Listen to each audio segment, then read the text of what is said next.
Good afternoon, everybody. Welcome to the second half hour of the Daily Westchester Live. I'm Peter Moses with my co-host David Singer. David?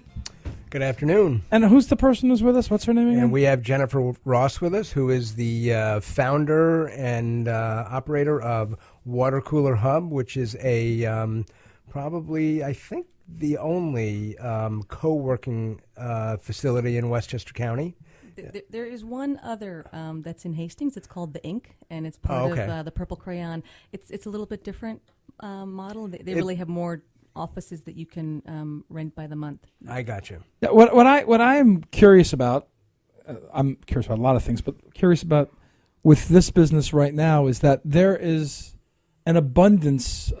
Westchester, especially in White Plains, White Plains overbuilds when times are good, and then when times go bad, their vacancy rate is astronomical. And I know that there are plenty of businesses along the Miracle Mile, or whatever you want to call that, in White Plains and Harrison. A lot of those buildings are half empty. And I know there's a former General Foods, the two General Foods buildings, the one in White Plains and the one in Rybrook, which is really in Portchester, but they don't want to call it Portchester for obvious reasons. I'm from Portchester, I can say that. But I'm curious, have you been approached by realtors about taking this idea of water cooler hub and putting one in New Rochelle, or putting one in White Plains, or putting one in any other place in Westchester?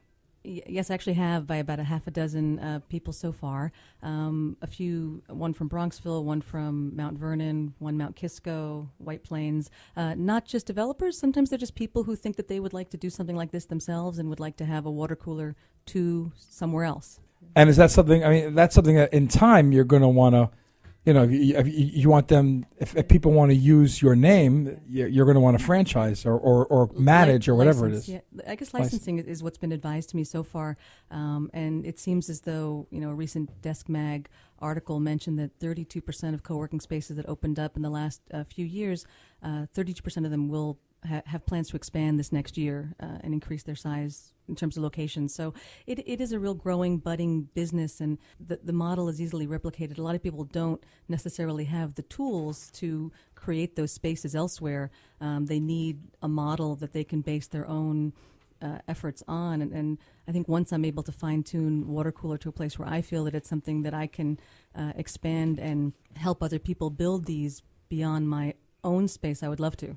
It's interesting as you say that, because I know we talked about the fact that the water cooler, in effect, is going to, at least initially, reflect somewhat your personality. Mm-hmm. So because again the whole concept behind the successful co-working concept is not have real estate and then lease it out on a sublease deck space. Yeah. It's actually creating community, right, which is the thing that sort of most intrigues me about how this is developing. Yeah, and there's a wonderful site that people who are interested in this should go to. It's coworking.com, and it's run by coworkers by coworkers, and it basically gives everyone not only a list of all the co-working spaces globally, but it also gives who they call catalysts, people who would like to create co-working spaces, the tools they need to develop these. And that those people can congregate and talk to each other. There's thousands of threads that you can search by term that will give you everything you need, from how to write the business plan to how to estimate cost per square foot to how to implement a member management program. So it's a tremendous wealth of information. The community, though, that you're creating at Water Cooler, it seems you've developed some add-ons. In effect, I think that I read that you've had yoga classes. There's a mahjong league. There are lots of people can take certain classes periodically. What have you sort of thrown out there that's worked? Well, mahjong league? Well, that one hasn't taken off. If anybody wants to play mahjong, please call me. We do have member yoga every No, I'm not a mahjong. Wednesday morning. We have workshops every once a week. Often, this one coming up on Thursday is a patents, trademarks, and copywriting with a local lawyer, Zach Schusterman. So we're looking forward to that. That's got 15 people coming this coming Thursday. It's not sold out. There's 5 places left. So every week we host something. From the beginning of next month, we have a chakra workshop. We have how to help your teens organize themselves. If you go to our website, it's all listed there. By the way, during right after the break. For those of you who are listening on the radio and not watching us and hearing us on the internet, John Charan just walked in. He had something he had to do. And welcome to the show, John. Sorry we didn't introduce you as soon as you sat down. Well, thank you, Peter. We're in the middle of an actual conversation. So. I know, and as a matter of fact, I read some interesting conversations or stories on the internet about this project, and it seems like the time is right. So what are your questions? Well, I was curious, the way the economy has changed, do you think that this would have been successful 18 months ago? I mean, is it just a question of being in exactly the right timing for this? Because I know that the business situation is changing, and it's an ever-evolving kind of thing. Yeah. I mean, I think it is a terrific business that works in a recession, but I think it would work in a non-recession period as well, because people are always looking for ways to get out of their home, to work independently among other people. And people work better, harder, faster, more diligently when they don't have laundry to do and a dog to take out and dinner to prepare. So co-working in and of itself is a movement that's going to continue long past our economy getting better, which it will. Now, you're based in Tarrytown. Do you see expansion in your plans? Absolutely. Yeah, I want to get this one down to a science so it works smoothly and feel comfortable rolling out other ones. But I've had the interest, and it's lovely to be noticed, and I think it has tremendous potential to be a small town boutique type co-working space in other locations as well. Well, in the size of space you have now, what's the optimal number of people you can have working out of there before you have to expand? Our space is 1,600 square feet, and it has 5 full-time desks, 5 part-time desks, 1 shared table that accommodates 4, a conference room that accommodates 8 to 10, and a lounge area that will seat 6.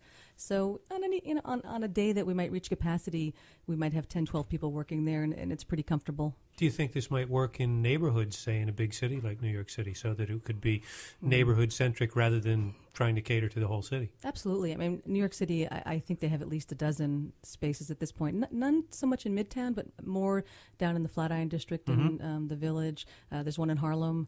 They're really... There are a number of them in Brooklyn, too. A lot in Brooklyn, yeah.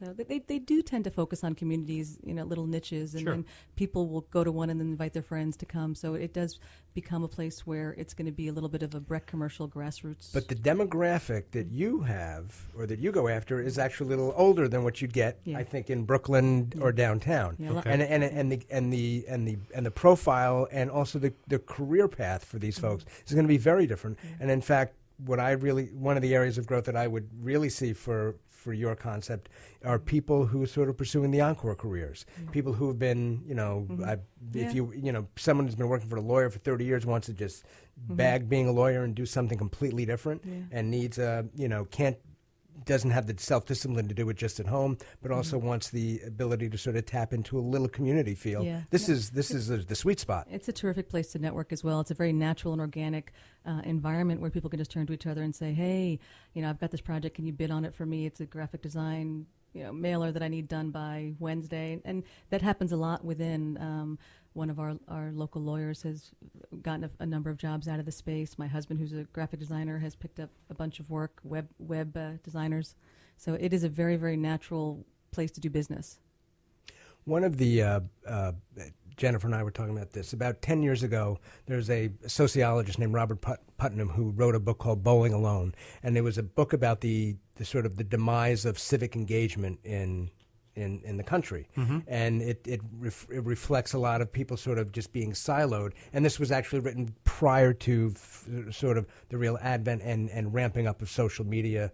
And you would think that, social media might sort of perpetuate the whole notion of people just sort of staying siloed and staying at home and just not getting out and about. But the Pew Memorial Trust actually a year ago did a study and found out that people who were more active on social media actually are more active in engagement and face-to-face. And I think that co-working is sort of playing right into that, because I've seen that there's a lot of activity in that, and that sort of replicates that kind of social media interaction. So it would sound, though, like if you're a lone wolf who just wants to have a space where they can interact as they wish, but not when they don't, is this still a good fit for them? Because it sounds like you need to be more emotionally engaged than just passively there. It doesn't hurt to be a social animal in a co-working space, but it certainly does afford people the privacy and luxury to work independently and not be bothered if they don't want to be. You can be as social as you choose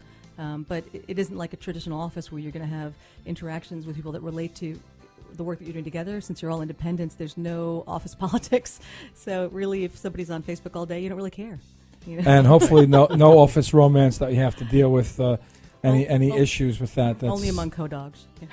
Well, and that's more than I want to get into right now. Just kidding. But we're gonna be going to break. When we get back, if you want to speak to our guest, please feel free. You want to speak to Jenifer? Please feel free to call us at 636-0110. This is the Daily Westchester Live on WVOX and WVOX.com.